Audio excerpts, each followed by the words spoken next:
சென்னை மற்றும் தென் மாவட்டங்கள் வரலாறு காணாத ஒரு மழைப்பொழிவை சந்திச்சுச்சு. மக்கள் நிறைய தங்களுடைய உடைமைகள், உடைகள் எல்லாம் எல்லாத்தையுமே இழந்து நிர்கதியாக நிற்கிறாங்க. அரசாங்கத்திடம் ஏதாவது நிவாரணம் கிடைக்குமா என்றது அவங்களுடைய கோரிக்கையா இருக்கிறது. தமிழ்நாடு அரசும் தங்களால் முடிந்த அளவுக்கு நிவாரண நிதியாக ரூ. 6,000 குடுத்தாங்க. ஆனாலும் இது பத்தாது. மக்கள் பட்ட அவதிகளுக்கு, பாதிப்புகளுக்கு இன்னும் கூடுதலாக நிவாரண நிதி வேண்டும் என்பதற்காக பேரிடர் நிவாரண நிதியிலிருந்து ஒன்றிய அரசு ஒதுக்க வேண்டும் என்பதுதான் முதலமைச்சர் வைத்த கோரிக்கையாக இருந்துச்சு. ஆனால் திட்டவட்டமாக அப்படி நாங்க அறிவிக்க முடியாது என்று ஒன்றிய நிதியமைச்சர் நிர்மலா சீதாராமன் அவர்கள் செய்தியாளர் சந்திப்பிலே சொன்னாங்க. பொதுமக்கள் கேட்டதுக்கும் அப்படியே சொல்லிட்டாங்க. இந்த சூழ்நிலையில ஒன்றிய அரசு இது தேசிய பேரிடராக அறிவிக்க வேண்டும் சொல்லி கோர்ட்ல ஒரு வழக்கு தொடர்ந்திருக்கிறாங்க.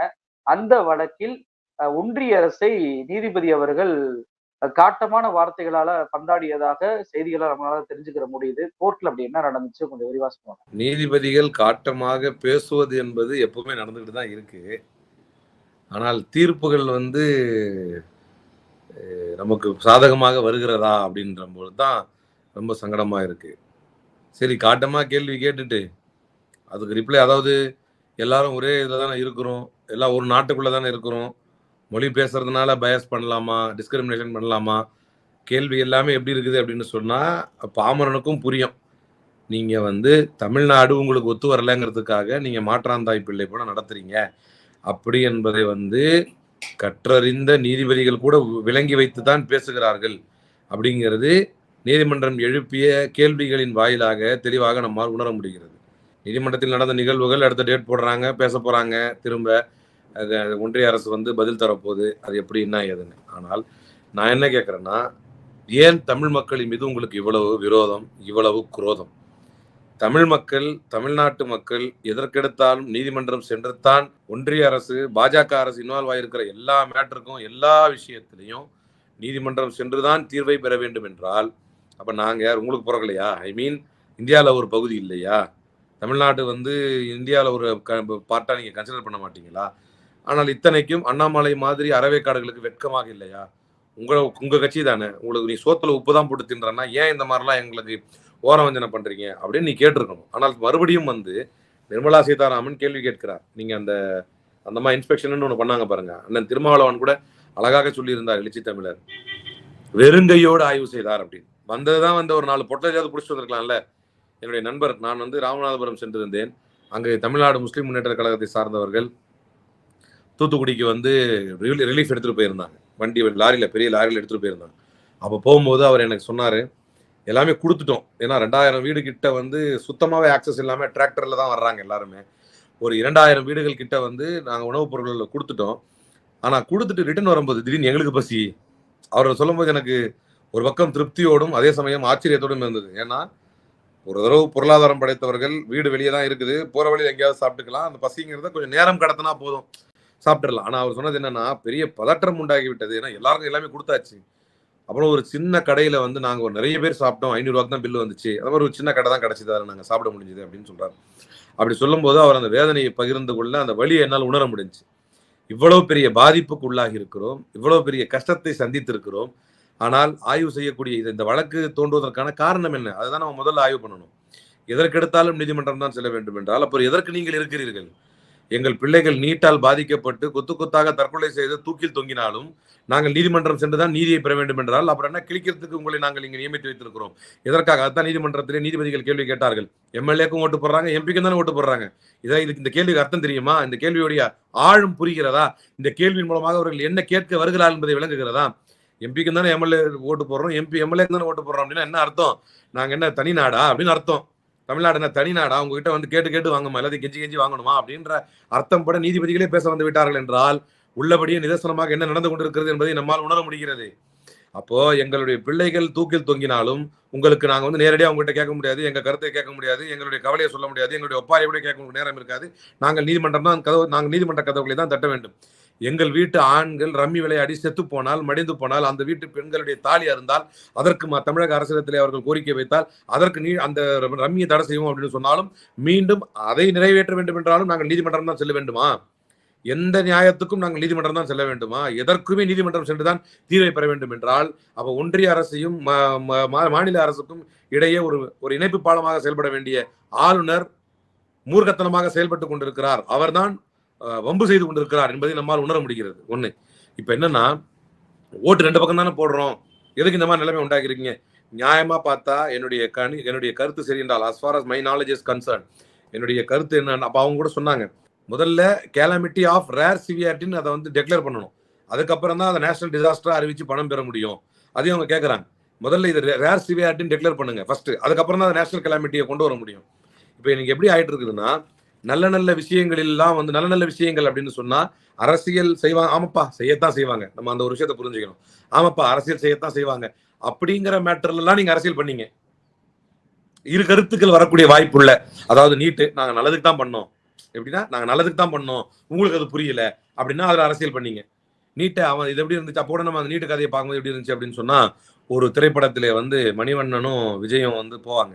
போகும்போது அந்த கேபிள் டிவி ஆப்ரேட்டர் மாதிரி போவாங்க, போய் ஒரு வீட்டில் போய் காசு கேட்க போவார் மணிவண்ணன். ஏமா கேபிள் டிவி காசு கொடுமா அப்படின்னு சொல்லி.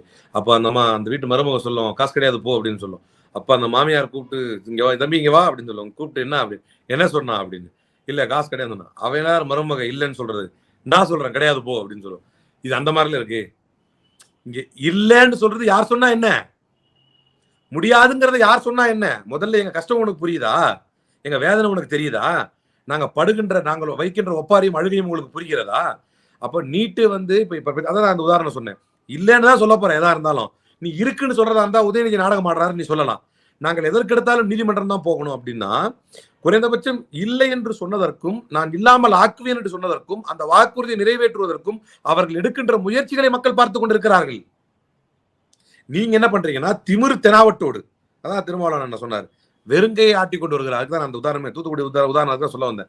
வெறுங்கையை ஆட்டி கொண்டு வரும்போது ஒரு 10 பாக்கெட், அது அவங்க ரத்தத்திலே கிடையாதுங்க, அது அவங்க ரத்தத்திலே கிடையாது. எவனுக்கு உதவி செய்யறது, எவனும் வந்து விழுந்துட்டானா அவன் என்ன, இதை பாருங்க 41 தொழிலாளர்கள், அவர்களுக்கு வெறும் 50,000 அறிவிச்சிருக்காங்க. இவ்வளவு கஷ்டத்துக்கு அப்புறம் வெறும் 50,000, இவ்வளவு பிரச்சனைக்கு அப்புறம் அந்த உத்தரகாண்ட்ல மாட்டின 41 தொழிலாளர்களுக்கு அவங்கள பெரிய ஹீரோ மாதிரி செட் பண்ணி பெரிய டிராமாலாம் நடத்தி முடிச்சிட்டார் நரேந்திர மோடி. ஆனால் இன்னைக்கு அந்த 41 தொழிலாளர்களுக்கு 4 இந்து கோவில்களை ஒன்றிணைக்கக்கூடிய ஒரு சுரங்கப்பாதைக்காக போராடிய, அதுக்காக உழைப்பு செலுத்தி உயிரை பணயம் வைத்து மாட்டிக்கொண்டு வெளியே வந்த 41 தொழிலாளர்களுக்கு வெறும் 50,000 ரூபாய் கொடுத்திருக்கிறார்கள். அப்போ கமிங் டு த பாயிண்ட், மக்கள் மீதோ மக்களுடைய உயிர்களின் மீதோ அது எப்படி இருக்கும்னா, அந்த பாகுபலியில வந்து ஒரு பெரிய சிலை உழவு வரும் பாருங்க. அப்போ நாசர் சொல்லுவார், ஏய் விடு இத்தனை 100 அடி சிலையோ என்னமோ சொல்லுவார், 100 அடி சிலையோ என்னமோ, அத்தனை அடி சிலை ஒரு 50 தலையை கூடவா கேட்காது அப்படிங்கிற மாதிரி இவங்க மனுஷனுடைய ஒரு உயிருக்கு வந்து உங்ககிட்ட மரியாதை கிடையாது. அப்போ கமிங் டு த பாயிண்ட், இப்போ நீட் அப்படின்னு சொன்னா அது வேணும்னு சொல்லலாம், வேணாம்னு சொல்லலாம். ஏன் ரம்மினா எல்லாருமே வேணாம்னா சொல்லுவாங்க. ஆனா அதுல கூட இவங்க ஒரு ட்விஸ்ட் அடிச்சாங்க. என்னன்னா, ரம்மி ஓனருங்களை பார்க்கணும்.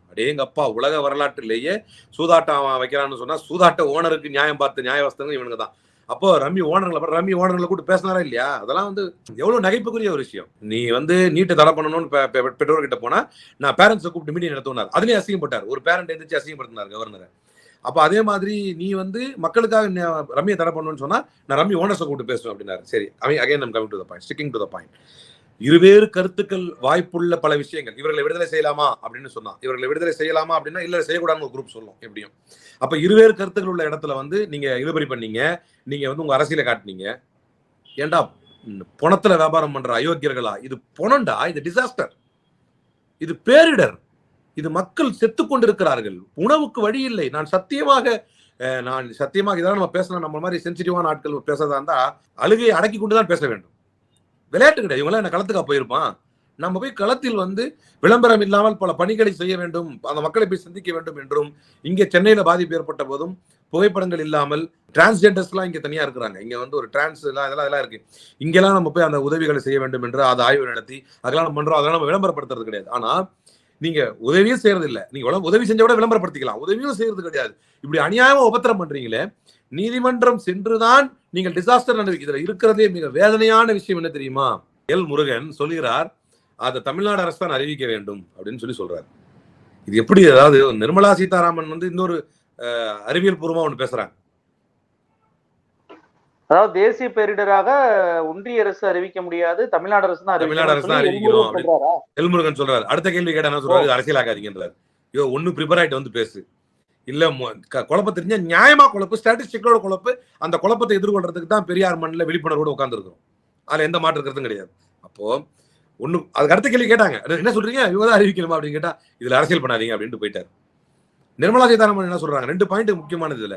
நிர்மலா சீதாராமன் என்ன சொல்றாங்க, உங்களுக்கு தான் 13ஆம் தேதியே சொல்லிட்டாங்களே, உங்களுக்கு வரும்னு சொல்லி உங்களுக்கு கணிச்சு சொல்லிட்டாங்களே, அப்பவே நீங்க ஏன் வந்து இதை வந்து சரி பண்ணல அப்படின்னு. அதுக்கு தான் குமுதம்லாம் இவரெல்லாம் கொடுத்திருந்தார், ராஜீவ் காந்தியில பேட்டி கொடுத்திருந்தார், அழகா சொல்லியிருந்தார். முன்கூட்டியே உங்களுக்கு கணிச்சு சொல்லிட்டாங்க பெரிய மழை வரப்போகுது அப்படின்னு சொன்னா, நாங்க முன்னெச்சரிக்கை நடவடிக்கை எடுக்காத தப்பு அப்படின்னு வச்சுக்கோங்க ஒரு பேச்சுக்கு. நாங்க முன்னெச்சரிக்கை நடவடிக்கை எடுக்காத தப்பு அப்படின்னு சொன்னா, ரயில்வே மினிஸ்டர் யார் கண்ட்ரோல்ல இருக்கு, உங்க கண்ட்ரோல் தானே இருக்கு, அப்புறம் ரயில் விட்டீங்க தமிழ்நாட்டுக்குன்னு கேட்டார். அது ரொம்ப வேலிடான ஒரு கொஸ்டின். தூத்துக்குடியில் இருக்கக்கூடிய வைகுண்டத்துல ஒரு ட்ரெயின் வந்து தண்ணியில சூழ்ந்து நிற்கப்பட்டுச்சு. 800 பயணிகள் 2-3 நாளா அங்கேயே இருந்தாங்க. அப்ப அது உங்களுக்கு தெரியும்ல முன்கூட்டியே, அப்ப அதை பண்ணிருக்க வேண்டியது தானே. அது கிடையாது விஷயம். இப்ப மக்களை டைவர்ட் பண்ணணும். அப்ப எனக்கு என்ன ஆச்சுன்னு சொன்னா, இதை இவங்க சொல்லும் போது, நிர்மலா சீதாராமன் சொல்லும் போது, அதான் சென்ட்ரல் கவர்மெண்ட் முன்கூட்டியே சொல்லிடுச்சுல வரும்னு சொல்லி, போர்காஸ்டிங்ல சொல்லிட்டாங்கல்ல வரும்னு சொல்லி, இந்த முன்கூட்டியே சொன்னதை நினைச்சுக்கிட்டு துரிதமா செயல்படுறத பத்தி பொல்லாதவன் திரைப்படத்துல சொல்லுவாங்க, எனக்கு ஃபிகர் முடியாதோட பிரச்சனை இல்லை, நீ எல்லாம் அட்வைஸ் பண்ற மாதிரி ஆயிடுச்சு பாத்தியா அப்படின்னு. அந்த மாதிரி இந்த முன்கூட்டியே நடவடிக்கை எடுக்கிறத பத்தி நீங்க எல்லாம் பேசுறீங்க பாத்தீங்களா. பா தலைவர் ராகுல் காந்தி சொன்னாரு, டேய் முட்டா பசங்களா மடப்பசங்களா, கொரோனா வருது நாட்டை இழுத்து மூடுங்கடான்னு சொன்னார். அப்பெல்லாம் நான் ராகுல் காந்தி ட்வீட் போடுற அதே நேரத்தில் நான் வந்து கொரியா காளான ஏதோ ஒரு காளான் சாப்பிட்டுக்கிட்டு இருந்தேன் அப்படின்னு சொல்லி ஒரு காளான் சாப்பிட்ட ட்வீட்டை போட்டுக்கிட்டு இருந்தவர் தான் நரேந்திர மோடி. அந்த அளவுக்கு ஒண்ணு இங்க லோவா இறங்கிறலையே, அந்த அளவுக்கு மோசமா இறங்கிறலையே. ஒரு இயற்கை பேரிடர், மழை பெய்ய போது பல நேரங்கள் ரெட் அலர்ட் கொடுப்பாங்க, அது சில நேரத்தில் நடக்காம போயிடும், சில நேரத்தில் நடக்கும். இப்படி அதாவது பெய்ய போகுதுன்றது வந்து ஒரு குறிப்பிட்ட சென்டிமீட்டர் தான் கணிக்க முடியும்.